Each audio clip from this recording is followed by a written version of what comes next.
Samolyot dupleks. Gorga Saudatni oldidan 8 qavatli liftli domni birinchi qavatidan 90 metr kvadrat birinchi qavati, 95 metr kvadrat podvali, dupleks 5 xonali xonadonimiz sotuvga chiqdi. Ushbu xonadonimizni ko'rib turgan joyimiz kiraverish qismi, oyoqdagi kafellari, to'pli pollari qilib qo'yilgan, tepasida chiroyli podsvetkalardan foydalanganlar. Neoklasika uslubidagi eshiklardan o'rnatganlar, kiraverish eshiklari almashgan, chiroyli qilib oynalar terib qo'yganlar, gips tsiagalarda ishlovlar berganlar. Ko'rishni birinchi kvartiramizni kattalar yotoqxonasidan boshlaymiz. Yuqorisiga chiroyli podsvetkalar, elita pardalari, chiroyli qandillari o'rnatilgan hamda mana bunaqa chiroyli chiroqlarimizdan o'rnatganlar xonadonimizga.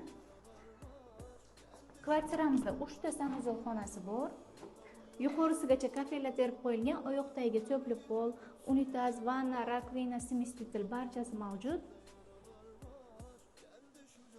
Kvartiramizning bolalar yotoqxonasi. Pardalari, devorlariga gipsda ishlovlar berganlar. Ajoyib chiqqan kvartiramizning remonti. Sifatli eshiklardan foydalanibdilar. Kvartiramizning mehmonxonasida atachentadan foydalanganlar, remontda konditsionerlar o'rnatilgan, elita pardalari, chiroyli qandillar, podsvetkalari hamda mana bunday chiroyli dekoratsiyalar ham mavjud. Kvartiramizning ikkinchi sanuzol xonasi. Sensorli oyna, rakvina, vanna, smestitel, ariston, unitaz barchasi mavjud. Yuqorisigacha kafel terganlar, oyoqdagi to'pli pol. Kuxnya, prixoshkalar ham xuddi shunday.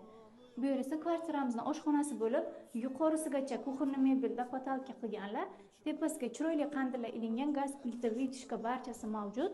Qimmat moyka hamda smestitellardan o'rnatganlar. Kvartiramizning isitish tizimi duh konturli kotoldan, stabilizatorlari ham, turetska radiatorlari ham o'rnatilgan. Endi esa kvartiramizni podvalni obzor qilamiz. Ayni damda biz xonadonimizning podvalidamiz. Podvaldan ham podez orqali kirishingiz mumkin. Bu xonadonimizni biznesmen akaxonlarimiz yoki opaxonlarimiz olib, bu yerdan tikuv sexi yoki kladovka sifatida foydalanishlari ham mumkin. Kuxonli mebellar ham tayyor qilib qo'yilgan, oshxona o'rnida ham foydalanishingiz mumkin. Podvalimizda oyoqdagi to'pli pola qilib kafellar terib qo'yilgan. Bu yerda ham sanuzol xonasi bor. 3-chi sanuzolimiz.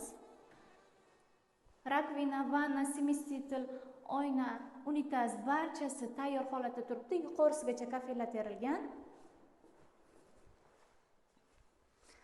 Ushbu ajoyib xonadonimiz sizga ma'qul bo'lgan bo'lsa, quyidagi raqamlarimizga murojaat qilishingiz mumkin.